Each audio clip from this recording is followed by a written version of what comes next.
তুমি জাস্ট একটাবার কি সরি বলো, সবকিছু ঠিক হয়ে যাবে। আমি কেন সরি বলবো? উল্টা তোমার বাবাকে বলো আমাকে এসে সরি বলতে।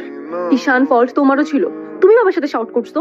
আর একটা সরি বলে যদি সবকিছু ঠিক হয়ে যায়, কেন সরি বলবা না? তোমার ইগোর জন্য না তোমাকে কিছু বলতে আমি ভয় পাই। সেদিন তুষার সাথে যা করছো, তারপর থেকে তোমাকে কোনো কিছু বলার সাহস পর্যন্ত আমি পাই না। এরকম চলতে থাকলে দেখবে একদিন আমি চলে যাব। তো যাও না, তোমায় তো আর কেউ আটকে রাখে নাই। প্লিজ একটু বোঝার চেষ্টা করো। তুমি বাবার কাছে গিয়ে একটাবার সরি বললে সব ঠিক হয়ে যাবে। আরে আমি সরি বলবো না ভাই, বলবো না আমি সরি। এটাই কি তোমার শেষ ডিসিশন? এখন কি তোমার পেন আর পেপারে সাইন করে বলতে হবে নাকি? যাই, হয়তো আর কোনোদিন ফিরে আসবো না। আবে তো যাও না, কে আসতে বলছো তোমাকে? যাও।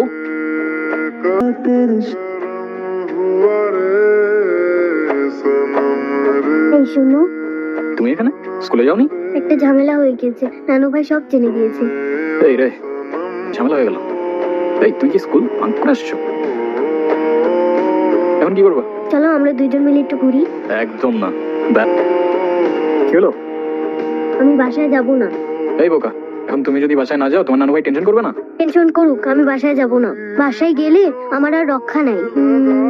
তুমি কি আমাকে একটা হেল্প করতে পারবা? কি? তুমি আমাকে বাসায় নিয়ে যাবা? নানু ভাই কারোর সামনে আমাকে বকা দেয় না। প্লিজ চলো না, প্লিজ আসো।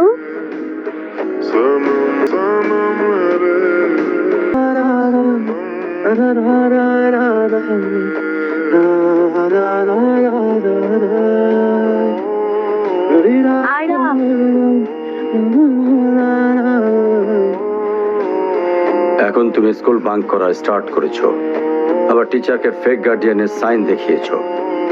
এমনটা আমি তোমার কাছ থেকে কখনোই আশা করিনি নানু ভাই। আয়রা, নানু ভাইকে সরি বলো।